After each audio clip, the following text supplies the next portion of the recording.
Une personne m'a demandé comment méditer, donc je vais vous dire ce que j'ai finalement appris après toutes ces années sur ce qu'était méditer.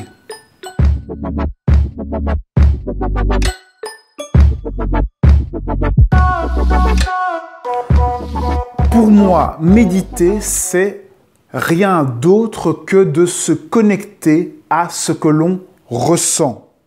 Se connecter à une sensation intérieure, ça, c'est de la méditation. La méditation, ce n'est pas évacuer les pensées. Vous allez toujours avoir des pensées qui arrivent.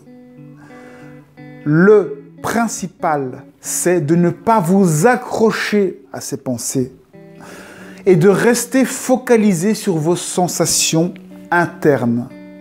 Que ce soit une sensation tactile, une sensation visuelle, une sensation auditive, peu importe les sens qui sont en jeu, le but est de rester sur la sensation. Quand vous êtes dans la sensation, vous êtes dans l'instant présent.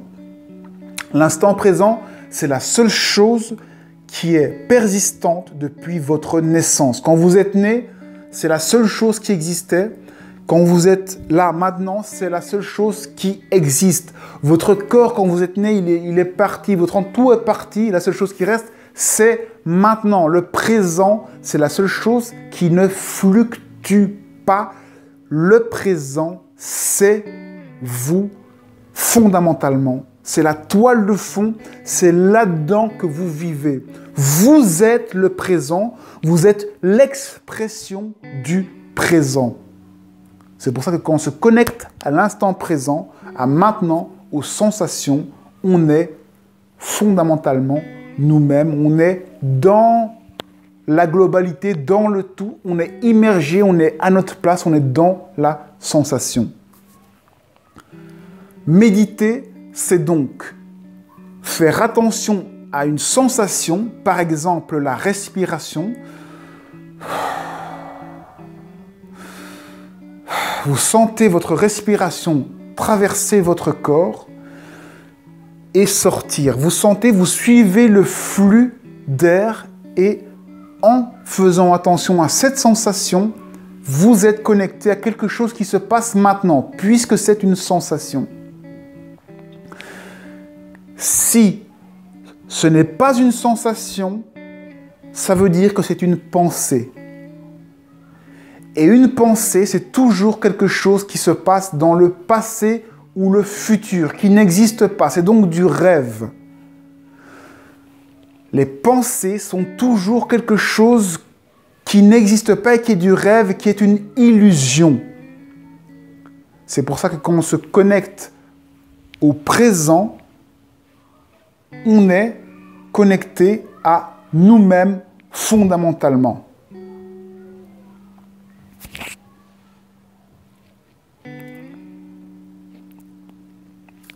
Bref, pratiquement, pour méditer, connectez-vous à une sensation, la respiration, le battement du cœur, un bruit que vous entendez et essayez de rester sur cette sensation.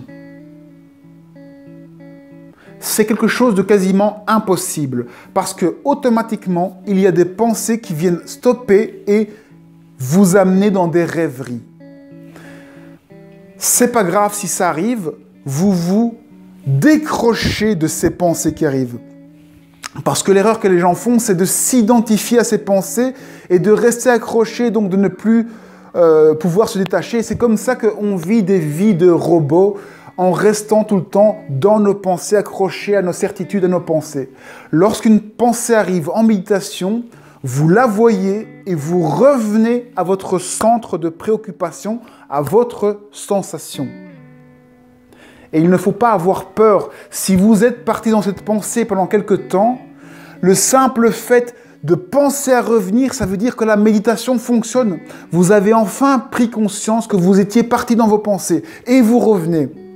Et à chaque fois, vous faites cet aller-retour de vous décrocher, de vous désidentifier de ces pensées et de revenir à maintenant à la sensation. Et plus vous allez faire l'exercice, plus vous allez maîtriser le présent, maîtriser qui vous êtes et voir comment vous pouvez alors changer la réalité du monde.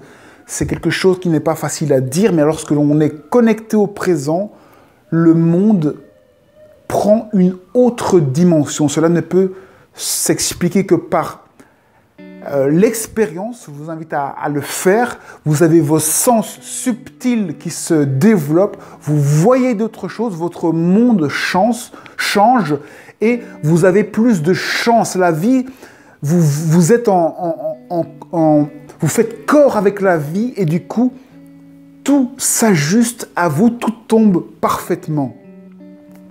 Pourquoi, à votre avis, tout ce qui se passe dans la vie semble arriver parfaitement au bon moment? C'est parce que la vie ne fait qu'un, c'est qu'une seule chose. Et donc, quand quelque chose bouge, forcément, tout bouge avec et tout arrive en conséquence. Et c'est parce que tout ne fait qu'un que chaque chose qui se déplace un petit peu dans la vie tombe bien pour l'autre chose, parce qu'il y a une cohérence, il y a un tout. Ce n'est pas juste par hasard qu'il y a tant de hasard, justement tant de choses qui tombent bien, Remarquez votre vie, comment tout c'est toujours bien ajusté pour vous apprendre des choses, pour vous faire évoluer. Tout le monde, toutes les rencontres qui se passent entre les gens, ça arrive toujours au bon moment, au bon endroit, pour apprendre la bonne chose. Tout ça parce que ce n'est qu'une seule intelligence, qu'un seul instant, moment présent, qu'un seul sujet, qu'une seule vie. C'est ça, être connecté au présent. C'est ça, ne plus s'identifier à des objets, mais c'est devenir le sujet.